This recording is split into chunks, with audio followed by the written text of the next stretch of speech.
Dear students, you know that in your syllabus, reported speech is the most important chapter in English grammar. It is also known as narration. Some people say that it is also the very necessary part of your learning, in the sense that if you understand this chapter nicely and perfectly, you would be able to write the question and answer yourself. So, pay your attention on the topic reported speech. First question is, what is reported speech? It is a way of report our statement. When we report the statement of the speaker in its original form, it is called direct speech. So, students, you can understand that we can report the speech of any speaker in two ways. And the first way is direct speech. Direct speech is the original statement of the speaker. किसी भी speaker की जो मूल बातें होती है ना, जब हम उसी के शब्द में व्यक्त करते हैं, उसको हम लोग कहते हैं डायरेक्ट स्पीच, जिसको हिंदी में प्रत्यक्ष कथन कहा जाता है. He says I am happy. इस सेंटेंस में आई एम हैप्पी, जो कि इन्वर्टेड कॉमा से घिरा है, और ही सेज कॉमा से घिरा है, वह डायरेक्ट स्पीच है, क्योंकि स्पीकर का यह ओरिजिनल स्टेटमेंट है. ये तो डायरेक्ट स्पीच आपने समझा कि जब स्पीकर का ओरिजिनल स्टेटमेंट उसी के शब्द में रखते हैं तो उसको कहते हैं डायरेक्ट स्पीच. लेकिन जो दूसरा तरीका है इनडायरेक्ट स्पीच, जब किसी स्पीकर की ओरिजिनल स्टेटमेंट को हम हूबहू उसके शब्द में ना रखकर उसको अपने शब्द में रखते हैं, लेकिन उसके सेंस को नहीं बदलते हैं, उसके आशय को नहीं बदलते हैं, तो उसको कहते हैं indirect speech. When we report the speech of the speaker in our own words, but we don't change the sense of the speakers, then it is called indirect speech. Direct से इनडायरेक्ट करते हैं तो उसमें कुछ परिवर्तन होता है.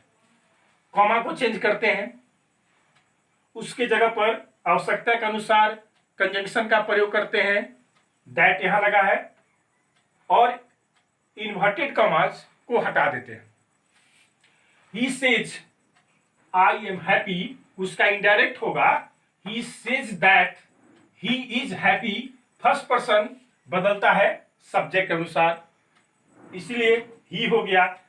नियम कहता है जब रिपोर्टिंग वर्ब प्रेजेंट टेंस में और फ्यूचर टेंस में होता है तो रिपोर्टेड स्पीच का टेंस नहीं बदलता है. यही कारण है कि आई के अनुसार एम, तो ही के अनुसार इज, टेंस चेंज नहीं हुआ. भैया बहन ध्यान देंगे कि डायरेक्ट स्पीच को जो है ना, हम दो भाग में बांटते हैं. एक भाग होता है जो the part outside inverted commas, जो इन्वर्टेड कॉमा के बाहर होता है, जो कॉमा से घिरा रहता है. तो उसके तीन खंड हो जाते हैं, दो या तीन हो सकते हैं. दो कैसे? सब्जेक्ट, ही यहां सब्जेक्ट है, वर्ब सेज वर्ब है, और किसी किसी सेंटेंस में रिपोर्टिंग वर्ब का ऑब्जेक्ट होगा तो वह तीसरा ऑब्जेक्ट हो जाएगा. ऑब्जेक्ट नहीं भी रह सकता है, इसलिए जो पार्ट इन्वर्टेड कॉमा के बाहर है उसके दो या तीन हिस्सा होता है. सब्जेक्ट पहला, दूसरा वर्ब, तीसरा ऑब्जेक्ट। इसको हम लोग रिपोर्टिंग वर्ब कहते हैं।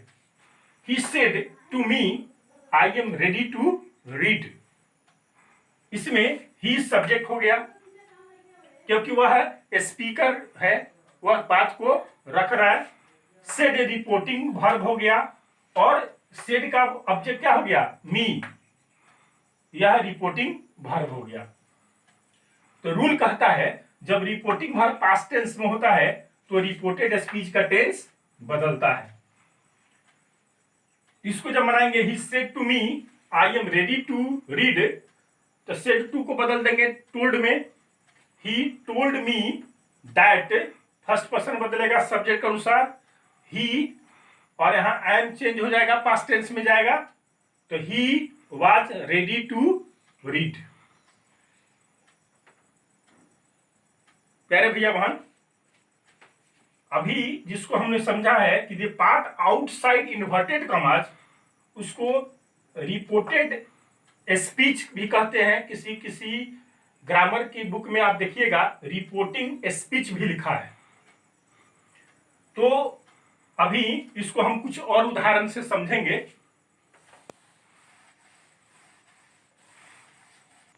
The part outside the inverted commas is known as reporting verb. In some books it has been written reported verb. As for example, he said to her,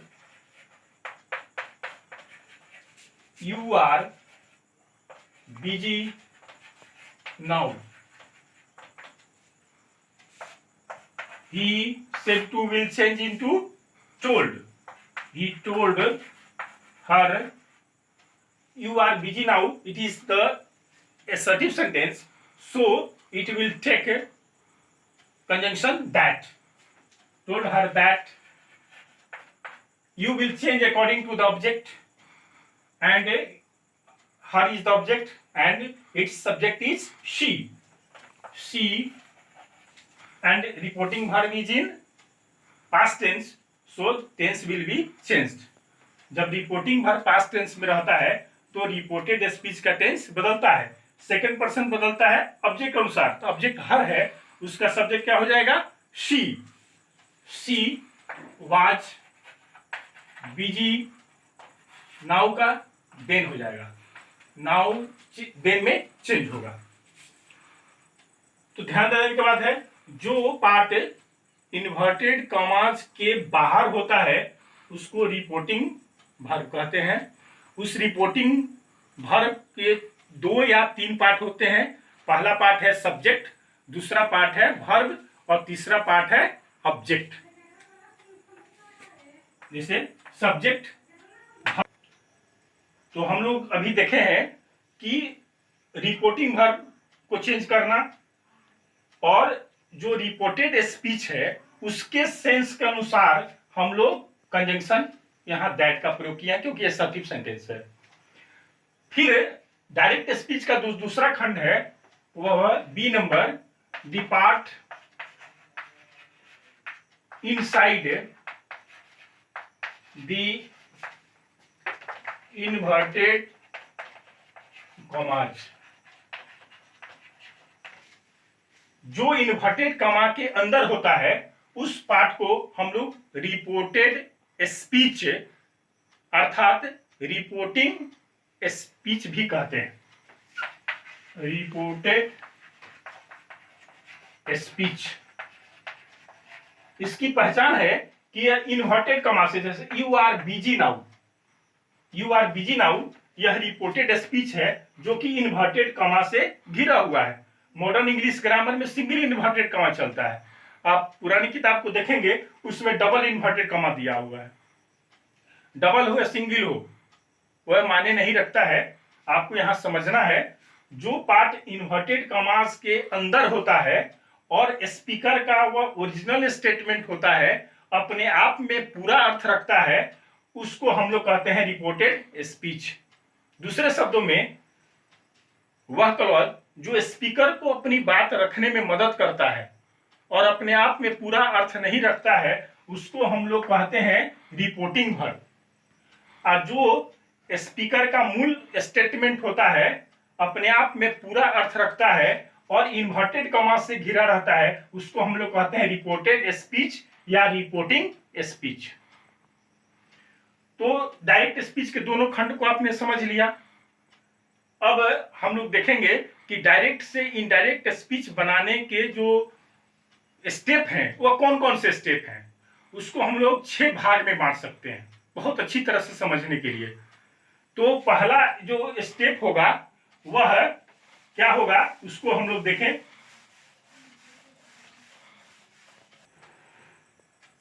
dear students, you will learn the 6 steps to change direct speech to indirect speech in the second part of my video.